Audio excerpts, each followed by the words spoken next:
dans le temps d'Amraphel, roi de Shinéar, d'Arjok, roi d'Elassar, de Kedorlaomer, roi d'Élam, et de Tidéal, roi de Gojim, il arriva qu'ils firent la guerre à Béra, roi de Sodome, à Birsha, roi de Gomorre, à Shinéab, roi d'Adma, à Sheméhéber, roi de Tseboïm, et au roi de Béla, qui est Tsoar.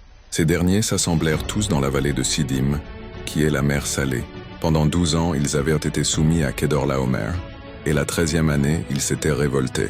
Mais la 14e année, Kedorlaomer et les rois qui étaient avec lui se mirent en marche, et ils bâtirent les Réphaïm à Ashteroth Karnaïm, les Ouzim à Ham, les Émim à Shavé Kirjataïm, et les Oriens dans leurs montagnes de Séhir, jusqu'aux chênes de Paran qui est près du désert. Puis ils s'en retournèrent, vinrent à En-Mishpath qui est Kadès, et bâtirent les Amalécites sur tout leur territoire, ainsi que les Amoréens établis à Hatzatson Tamar.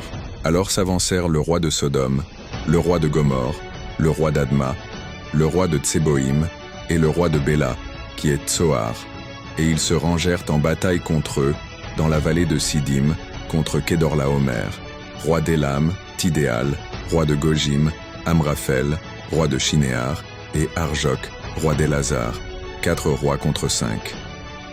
La vallée de Sidim était couverte de puits de bitume. Le roi de Sodome et celui de Gomorre prirent la fuite et y tombèrent. Le reste s'enfuit vers la montagne. Les vainqueurs enlevèrent toutes les richesses de Sodome et de Gomorre, et toutes leurs provisions, et ils s'en allèrent. Ils enlevèrent aussi avec ses biens Lot, fils du frère d'Abram qui demeurait à Sodome, et ils s'en allèrent. Un fuyard vint l'annoncer à Abram l'Hébreu. Celui-ci habitait parmi les chênes de Mamré, l'Amoréen, frère d'Eshcol et frère d'Aner, qui avait en fait alliance avec Abram. Dès qu'Abram eut appris que son frère avait été fait prisonnier, il arma 318 de ses plus braves serviteurs, nés dans sa maison, et il poursuivit les rois jusqu'à Dan. Il divisa sa troupe pour les attaquer de nuit, lui et ses serviteurs. Il les battit et les poursuivit jusqu'à Léen, Joba, qui est à la gauche de Damas. Il ramena toutes les richesses. Il ramena aussi Lot, son frère, avec ses biens, ainsi que les femmes et le peuple. Après qu'Abram fut revenu vainqueur de Kedorlaomer et des rois qui étaient avec lui, le roi de Sodome sortit à sa rencontre dans la vallée de Shavé, qui est la vallée du roi. Melchisédek, roi de Salem, fit apporter du pain, et tout. Enfin, il était sacrificateur du Dieu Très-Haut. Il bénit Abram et dit, « Béni soit Abram par le Dieu Très-Haut, maître du ciel et de la terre. Béni soit le Dieu Très-Haut, qui a livré tes ennemis entre tes mains. » Et Abram lui donna la dîme de tout.